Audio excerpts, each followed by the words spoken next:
The following program was provided by an independent producer solely responsible for its content. The opinions expressed do not necessarily represent the views of this station, its staff, board of directors, or underwriters. Hello, I'm Carl Seidel, host of The People's View, sponsored by the Nashua City Republican Committee. And if you want, we meet at the Crown Plaza the second Thursday of every month. And if you want to find out more information, you can go to our website at nashuagop.org. Welcome to The People's View.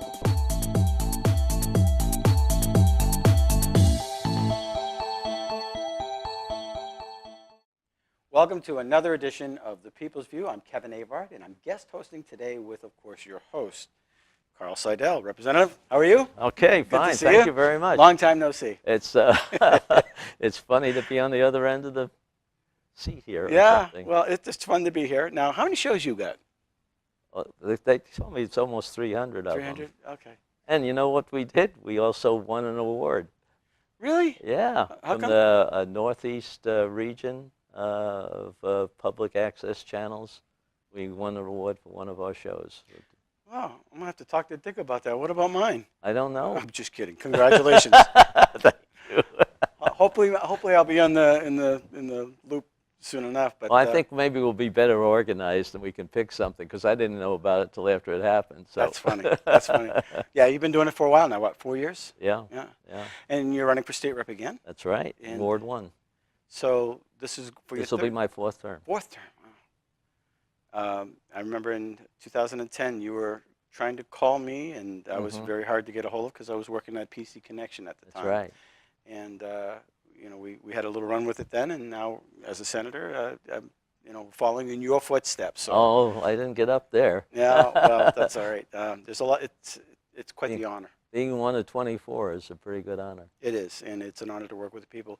But you know, I can honestly say though that when I look at your track record and your voting record, you know, nothing dynamic, just steady as you go. You know, nothing, no controversies. You've basically been a stalwart Republican and very conservative in your votes, and you're basically truth in labeling. What do you see coming up? Some of the challenges that New Hampshire has in the near future. I think to try to get back to some of the things that we did in the after the 2010 election, I think we have to continue in looking at the budget, making sure that we're getting our money's worth in every element of the budget, making sure that the government that we have, that we support, is an effective government, so that it has to be transparent to the public, it has to be efficient and effective, and it has to, work with the people. Now, what committees do you sit on? I sit on the Public Works Committee. In that 2010, I was actually vice chair of the Public Works Committee, and I've been there. It's a real good committee. We do a number of things, but our big elements are the 10-year plan and the capital budget, and those are where we're spending hundreds of millions of dollars. Now, something that's very important to Nashua is the rail. Now, we're hearing there's some opposition, but there's also a lot of support for the rail.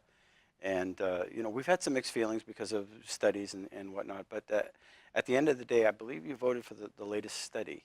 Well, the last thing that happened is it was in the budget, and at the committee level, the chairman entertained a motion to eliminate the $4 million study fund. Okay, and I voted against it. I talked. There were just two Republicans. Meaning you wanted that $4 million to stay in there for the study. That's right. Yeah. We wanted it to stay in there. And since my vote, I guess, was one that caused a tie, and therefore they could not delete that fund. Really what I wanted to do is to bring it up to the border of with Massachusetts. I think that we could get Massachusetts to fund most of that, and that'd be all their, operation. But that will give us a chance to see whether it's really going to work. I think that's a perfect idea in that it doesn't put New Hampshire on the hook. It's a compromise. Right. Because when you go west or east of Nashua. You know, the people are more sanguine about this whole rail thing.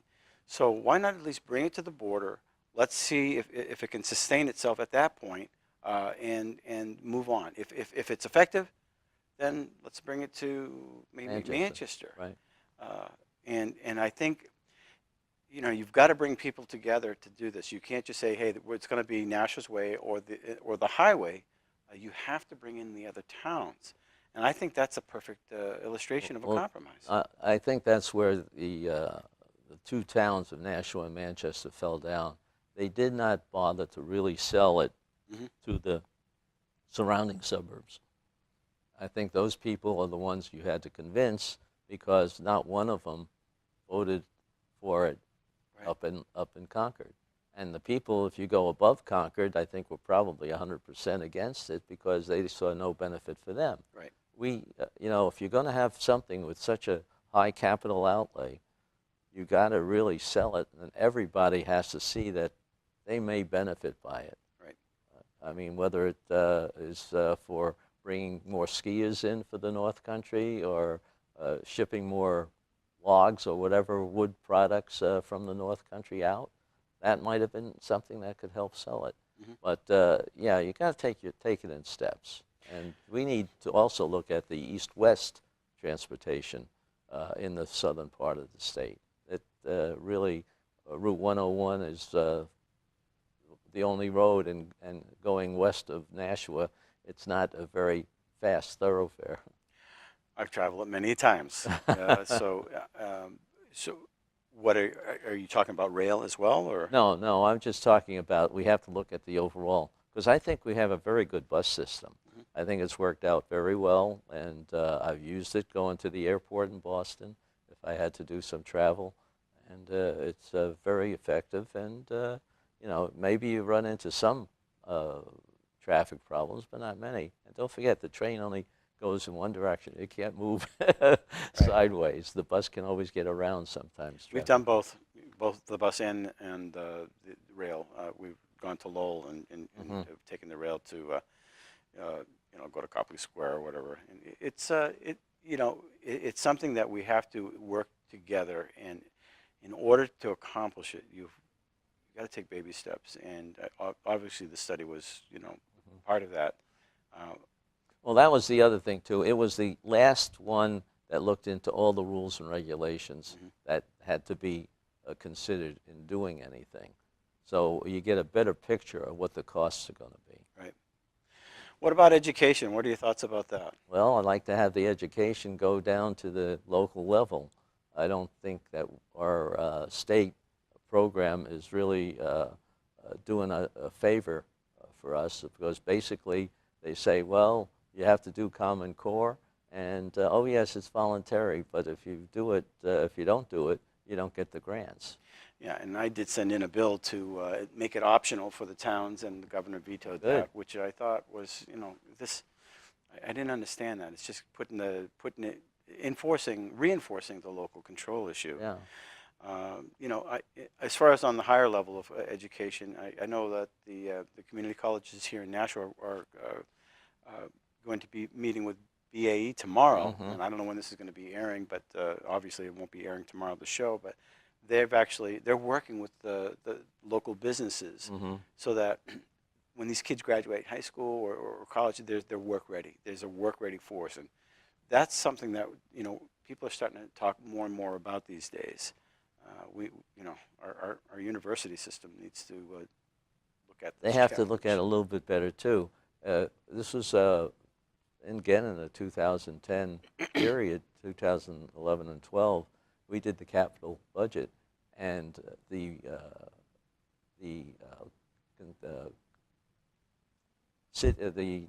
community colleges. Yeah. I'm sorry. The community colleges got a much better deal out of the capital budget, because they had a plan, they implemented it, and they did what they said they were going to do, and they paid part of the share of the increase in building up. And Nashua was good. 2 or 3 others, Manchester was good, and a couple in the north area were good. It's advanced welding and other types of technology that's being done? We need to really focus more and more on that. I mean, some kids just aren't, aren't going to go to universities, Right. and so let's get this moving on. I was talking to, I think it was Gurney's here in Nashua, and we were talking about the automotive program here at Nashua Yeah. North. Mm-hmm. My stepson Kevin is in that program, and what's really beautiful about it is when he graduates high school, he's got a trade in Right. the automotive, and some of these kids can start right out of high school, 25, 30,000, depending upon your certification, and moving on up. And Mr. Gurney was saying, these kids can pay their way through college Yeah. while they're, working at an automotive auto body part or Mhm. store. And it wouldn't be surprising that the kid from periodically, I call them kids now, but, graduating from high school, they get these phone calls saying, hey, why don't you come work for me? Hey, why don't you come work for me? Because the jobs are there. Yeah. And and they're right out of high school. And why not give this trade to somebody else in case their college degree doesn't pan out for them?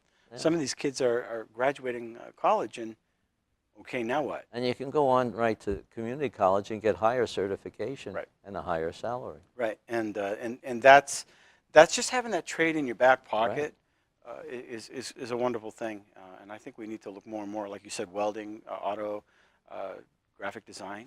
There's a whole myriad of things that they can do. So anyway, moving on, education. How about healthcare? What are your thoughts about healthcare? Well, healthcare, I was against the expansion of the Medicare because it wasn't thought out. I don't think it has all the elements that it should have. I think we're going to find out that that's going to cost us as soon as the government starts not paying what they said they're going to pay. Now, most people are hearing the good side. It's funny. I remember when I was a kid and I would come home and I would have my report card, and Dad, I got an A. Oh, Kevin, good for you. Yeah, it was in gym, right? Let me see the rest of it. Yeah. Right? Yeah, So when we look at the Medicaid expansion, hey, we got 50,000 Yeah. people that are not going to the emergency room for health care. That's your A. Now, how are we going to pay for it? yeah. What about the work requirement? They didn't even put in a work requirement. No, right. So the people that are struggling with that, paying for their Paying their own, yeah. paying for their own are seeing, oh my gosh, now these people have free health care, and when the federal government gets, these people, some people say hooked on this program, all of a sudden the funding drops out, and now the taxpayers have to pay That's right. in addition to their own health care Right. for this program where there's not even a work requirement. I think people don't understand that, and I think that was part of the arguments in the House. Yeah, that's true. We had to figure out, really, was this what we want? Is it going to be something that we could support if we had to support Over a it long period of over time. a long period of time? And it didn't fit in. And some people were yelling out on both sides. It was Yeah. both the House and the Senate. They were saying, well, this is going to introduce an income tax. And obviously it passed bipartisan, but there are some that are thinking very, with a jaundiced eye, very sanguine that this is a bill that's going to have to be paid up the road. And then isn't there a pension problem that we have to fund? Oh, that's the whole big story. How are we going to fund that? And On top of this. yeah, and the towns are hollering because we push some of it down on them. It's just we had promised too much, number one, and we have no way of ending it. We have to look at some way of handling pensions differently, just like industry is doing all around the country. Such as? Well, some kind of self-investing, Like a 401k? 401k type that most of the industries have in one way or another. And we have to make sure that the people can control their own future. Now, with these pensions, also there are a few people that are behind the scenes. They're like the Wizard of Oz behind the curtains that are actually investing this money. What are your thoughts about that? I mean, are we getting the return that we thought we were going to get? I mean, No. interest rates are at an all-time low. Right. And They're still promising 7 to 10%. is anybody returns. getting that? No. Right. So It's, that's the dirty little secret that most right. people don't understand, and that's an element that's really not in a lot of people's control. So we've got to address that issue as well, and maybe, well, we've got to get people at the table. There's just some hard decisions that have to be made, and obviously the medical aspect of it. That's right. The healthcare part of it is very expensive too. They have to work on something different. But you don't have to. I don't see a single payer system being the solution. There's no competition in that, and you have no choice, no freedom of choice. Again, with Obamacare, you get one thing. Well, I shouldn't say one thing, but you get something that is not competitive. We went to Denver recently, Senator Bertzel and I, Senator Jeff Woodburn, and another state rep, and it had the concept that this place was lifting people out of poverty, opportunity for low-income people to lift them out. Part of the solution that they came out, it's a kind of left-leaning organization that, NCLS. I don't know if you ever heard of it. No. And but the concept was about lifting people out of poverty by giving them educational choice and helping them start their own businesses. It's an issue that was, we were bantering back and forth, and one individual was talking about, this whole Medicaid expansion, New Mexico, I believe it was. The director of the program came to talk and say how wonderful it was. And I'm just giving him the benefit of the doubt. Maybe my mind needs to be changed on this. And I asked him point blank. I said, "So it's working really well?" And he says, "Yeah, Senator, this is probably the best thing that we've ever done." And I thought, wow, maybe I'm missing something. And then I looked at him, a big tall man. That's what I'm looking up. And I said, "So how are you guys going to pay for this?" He says, "Well, yeah, that's turning into an issue." And we really don't know. And he called it the backside. Oh, really? Yeah, we don't really know what we're going to do with the backside of this, but jump in the water, I guess, and see if you swim. You know what comes out of the backside. But that was his honest answer. Yeah. And that's a problem I think a number of people have on the other side of the line, political line. They have wonderful ideas, but they don't worry about how you're going to continue it and how you're going to find out if it's cost effective, how you're going to correct it. They don't worry about that. Just get it started. Just talking with seniors, some of them are living off of the dividends, off of their investments, and they're paying taxes still. They're paying taxes, and some of it is income. And so when they hear of all this, that they're paying enough, and they're on a fixed income, and if the interest rates aren't doing well, then neither are their dividends. Don't need to go into all that, but being on a fixed income and seeing your property taxes go up, I'm not there yet. So I don't get that oh my God, what am I going to do at this point syndrome. But there are a lot of people out there saying, what am I going to do? It's true. They have to sell their house, move in with their children or something like that. That's too many of them doing it. And the state's making it harder for in-law apartments, by the way. It is. Yeah, that'll be a problem. So far, I don't have to worry about that. I sit on jail car and just the in-law apartments, making that extra room. You're gonna have to put in a new septic system and the whole. It's like, oh my gosh, leave people alone. Let them live. One thing that I don't think people are realizing right now, they're talking about increasing the interest rate for funds. Right, the Fed is going to increase their interest rate. What does that mean? That means that $20 trillion goes up buy another $1 trillion just for interest payments. They go up 0.5%.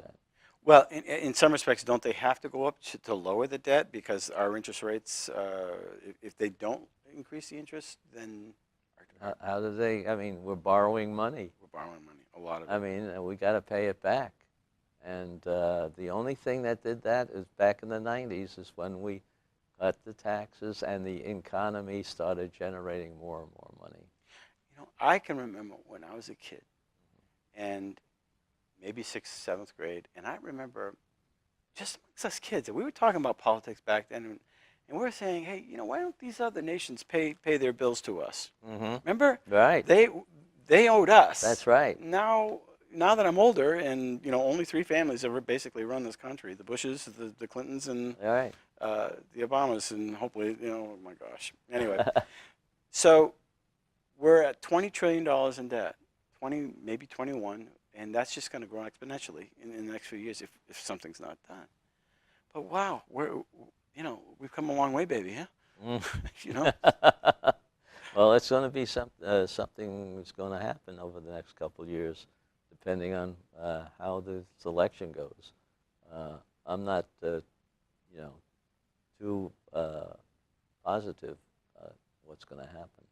Now we have some difficult choices. Yeah. And some say we have 2 bad choices. Take the lesser of 2 evils. But Well, I'm looking. You know, one thing that I don't see or hear anybody talking about.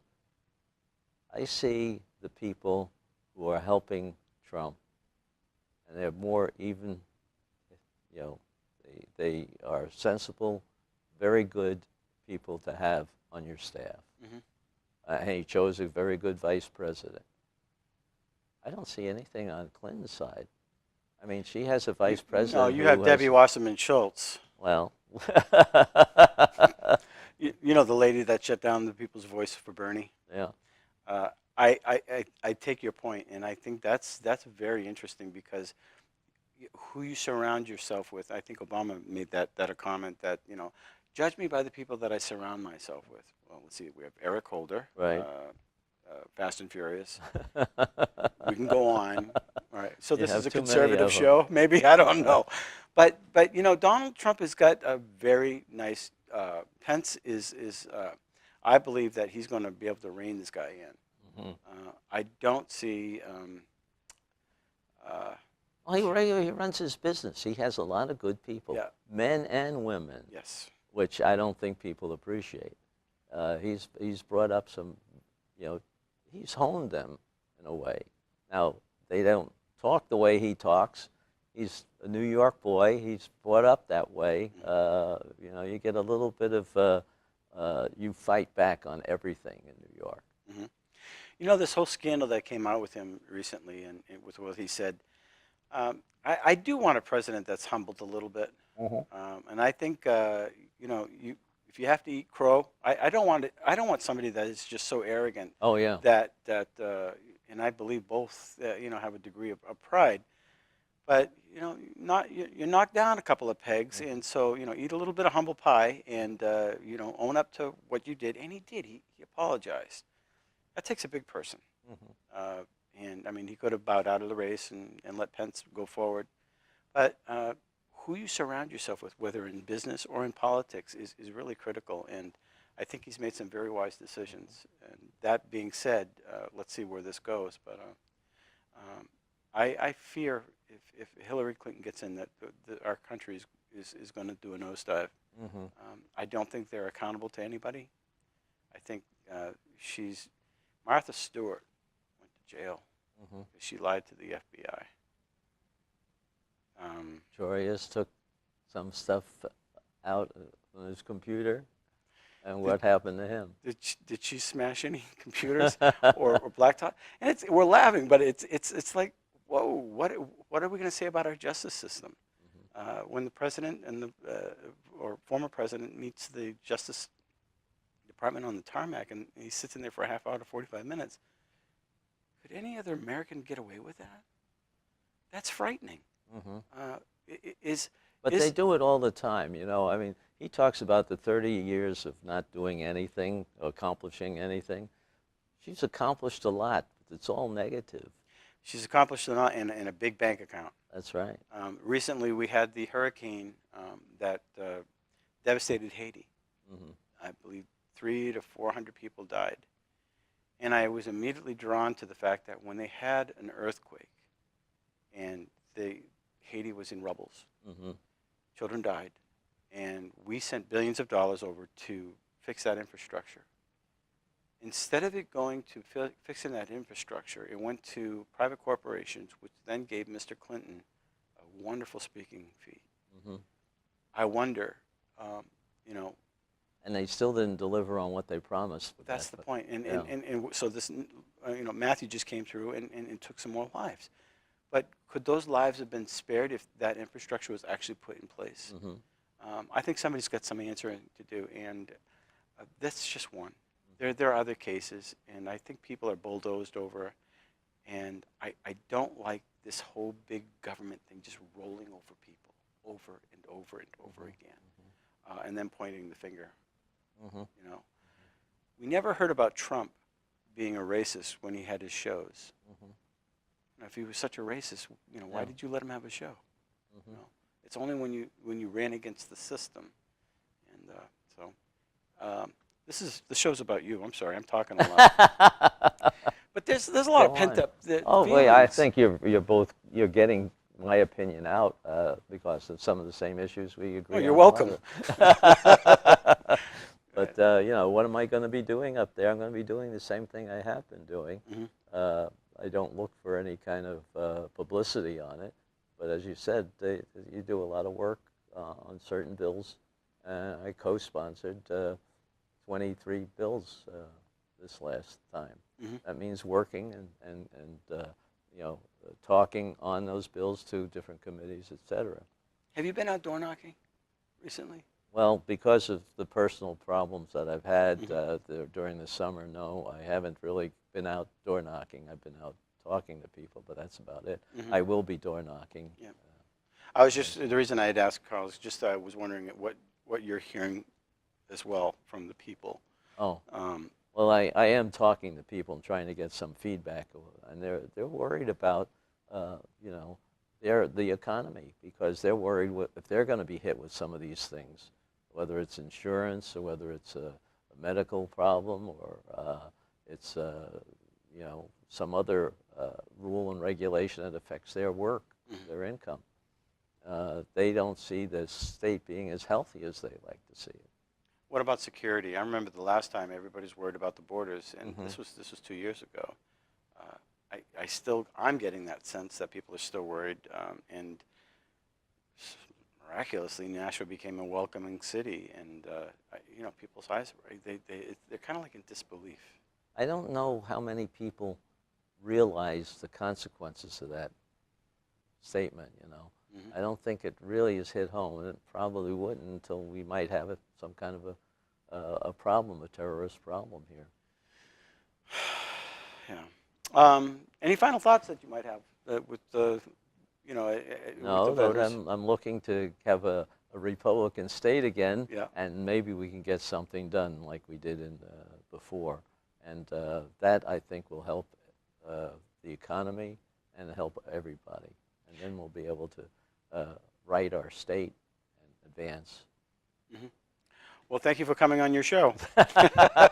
Well, thank you for talking and getting all my information out of me. I hope we succeeded. So, Okay. and thank you for watching The People's View. Until next time, we'll see you.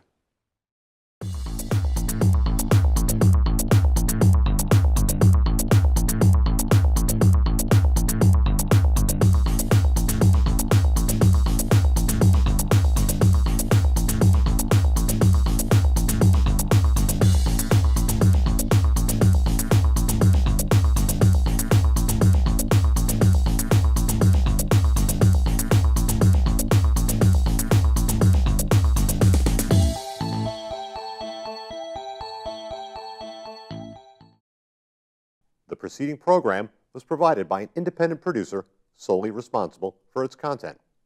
The opinions expressed do not necessarily represent the views of this station, its staff, board of directors, or underwriters.